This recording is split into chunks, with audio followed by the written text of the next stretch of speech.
But this team knows all about beating the odds. We've been doing that for the past few years. You know, we lose a few key guys, and we always have guys who step up and take over the role. One play at a time, and remember, we control the tempo in our house, baby. Let's go. And good afternoon, everybody. Welcome to this edition here, ShowBlitz here, as we get into Super Wildcard Round weekend of the NFL. Today, I am be previewing Sunday's game with the Buffalo Bills hosting the Miami Dolphins at noon today, which will be a 1 o'clock Eastern game kickoff at Bills Stadium. This will be the third time these two teams be matching up this season right now. The Bills currently lead the all-time playoff series 3-1. The last time the Dolphins have beaten the Bills was back in Miami in the 1998 season. That was under head coach Jimmy Johnson, who defeated then coach Wade Phillips right now. As we know, 7th round pick out Kansas State, Skylar Thompson, he'll be making his third start and first ever in the playoffs.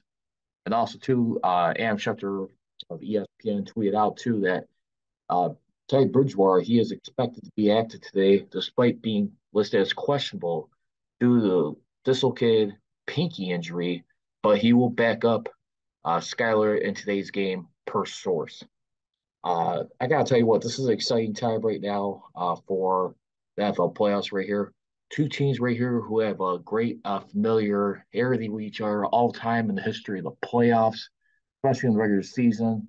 Right now, the Miami Dolphins right now, they lead the all-time series over the Buffalo Bills right now. And Miami Dolphins, who met the Buffalo Bills a lot of times in their career,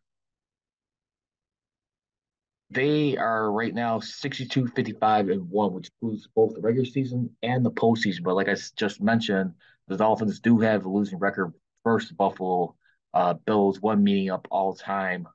And like I said, January 2nd, 1999 to 1998 season was the last time these two teams met in the postseason. It should be good. A lot of stuff to be looking out for today right now. Going back to Skylar right now, who is looking very much the part of like a limited quarterback in a backup role. So far, he is 1-1 this season, where he earned his first victory of the season last week versus the New York Jets.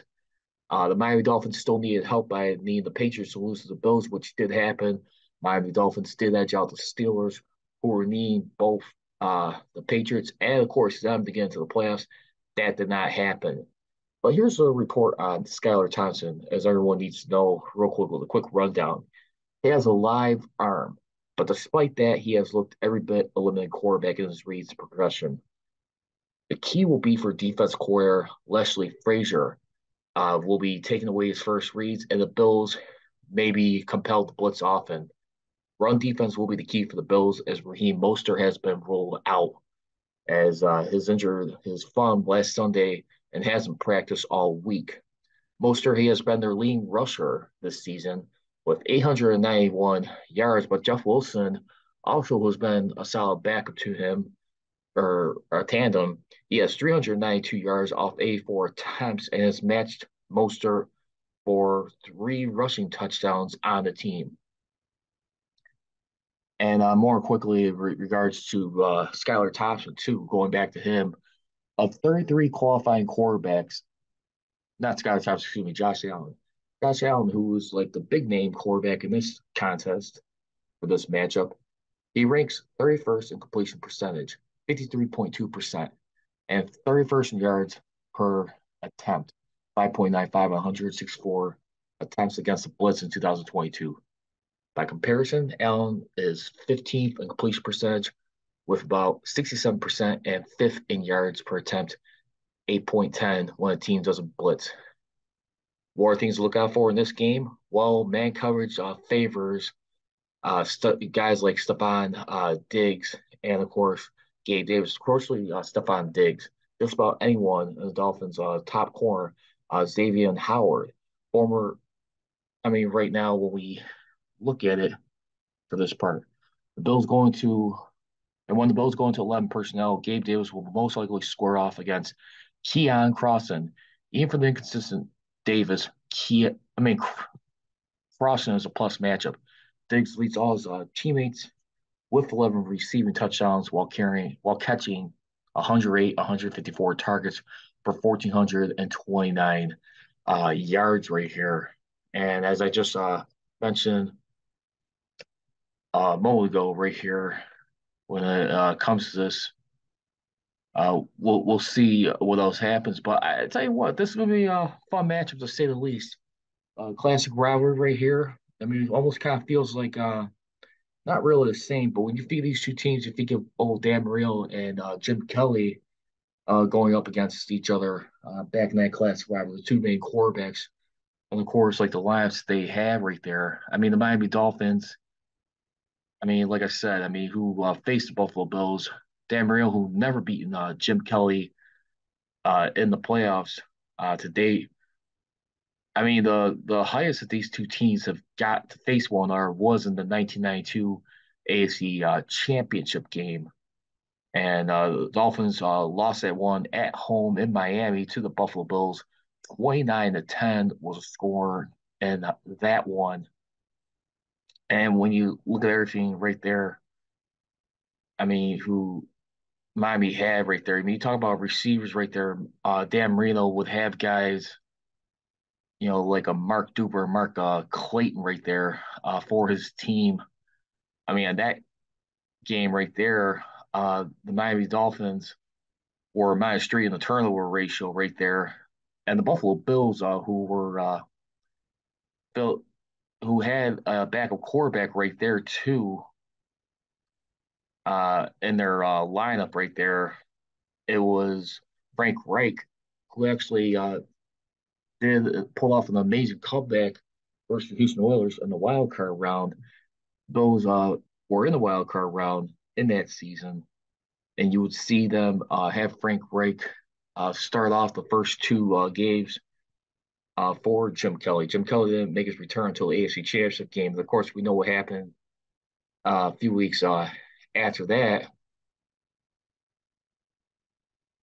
I mean, after that contest matched up, 2 weeks later they would lose 52-17 in the Super Bowl, which would see Jim Kelly get knocked out in that game right there. He did not return,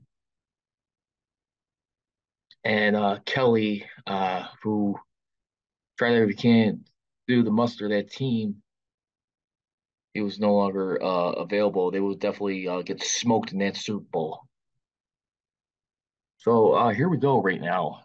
Bills may not find it easy to move the ball on the ground in the second half of the season, but for weeks 11 to 18, the Bills ranked second in explosive run rate on running back carries, over 11.5%, which is 14th success rate, 40.1%, and 6 and points add per running back over the same span.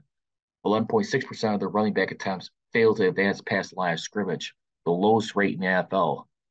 The Dolphins remains their best means to keep the game against the Bills close. Looking down the run game will be a gigantic step.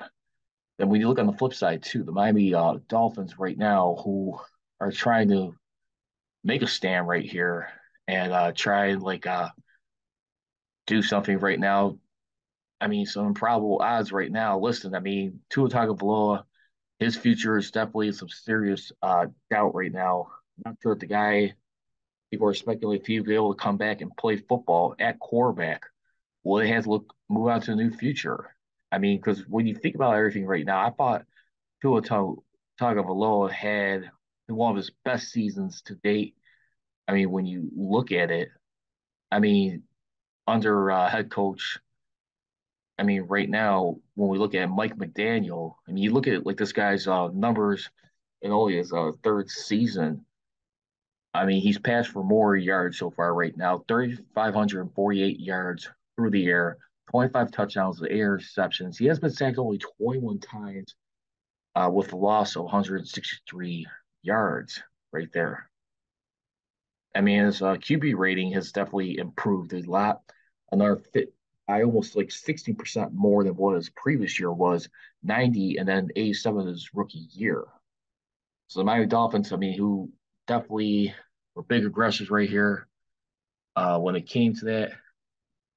I mean, as far as when you look at the addition of a guy like Tyreek Hill came over from the Kansas City Chiefs. When we look at it, I mean, who's a former Super Bowl champion with them. Tyreek Hill, he was traded to the Miami Dolphins in exchange for a 2022 first round pick, uh, along with a second round, two fourth round picks, and a 2023 sixth round pick.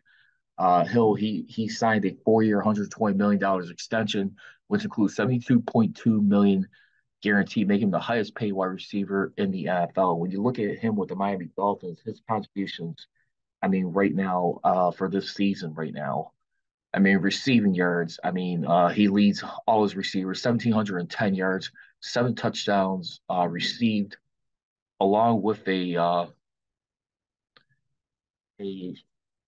a fumble recovery return for a touchdown that was back on Sunday Night Football. I believe it was versus the Chargers. But when you look at this guy's career right now, his touchdowns did go down a bit. He had his highest he ever caught for all the season was 15, as the Chiefs were defending Super Bowl champions. But he has 6 touchdowns during the regular season, which is his lowest as receiver. But I mean, when you look at it too, I mean, he has more reception yards ever. He has been a big splash play guy for this team. So I tell you what, I mean, so what to look out for on the Miami's defense side of the ball? Well, I mean, one of the guys that'll be interesting to watch out for, of course, you got Javon Holland right now, who leads all secondary, his entire secondary with 2 interceptions, returned for 64 yards right there. Then you also got Jalen Phillips and Melvin Ingram to watch out for. Melvin Ingram, he's a former Chief and Pittsburgh Steeler. Combined, they got 13 sacks combined together. But I mean, this one going in with back quarterback, like I said, I think definitely right now it keeps pressure, definitely use the run defense. But if you could find a way to force the Buffalo Bills, put them in a situation where they could turn the ball over, get a little sloppy, because we look at the Buffalo Bills, they are split even as far as like a turnover ratio when you look at it.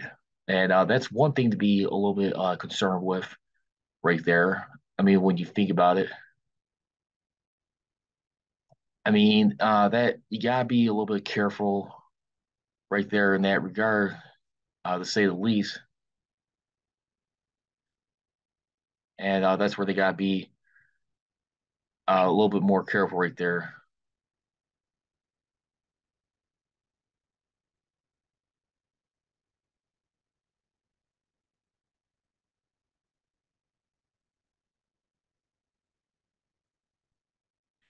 I mean, the Buffalo Bills, for the most part, I mean, they are they're 5-3, one losing the turnover battle, so they gotta be a little careful in this game. But I'm going to take the Buffalo Bills in this one. Should be a slam dunk in this one. Give me the Bills in this contest right now as we uh, look at it. I mean, Corey, look at like Odd Shark right now. You got the playoff game for this one. The Buffalo Bills right now are 10.5 point favorites. Over under looking about 44 points scored altogether here. I'm not sure if it's gonna be that high, but give me for like the over under this game, I'll say about 38 points. Give me the Buffalo Bills, 24-14. That'll be your final score, my prediction. And that's gonna do it for this edition here of the Bills versus Dolphins hosting the AFC wildcard. Coming up next, I'll be previewing the Minnesota Vikings hosting the New York Giants.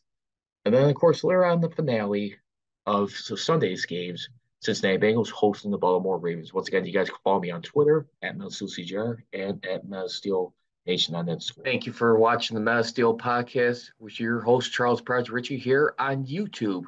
Please make sure to hit that subscribe button. And for all the latest MetaSteel podcast episodes, feel free to download them on Mixcloud, Anchor.fm, and SoundCloud. wherever you get your podcasts.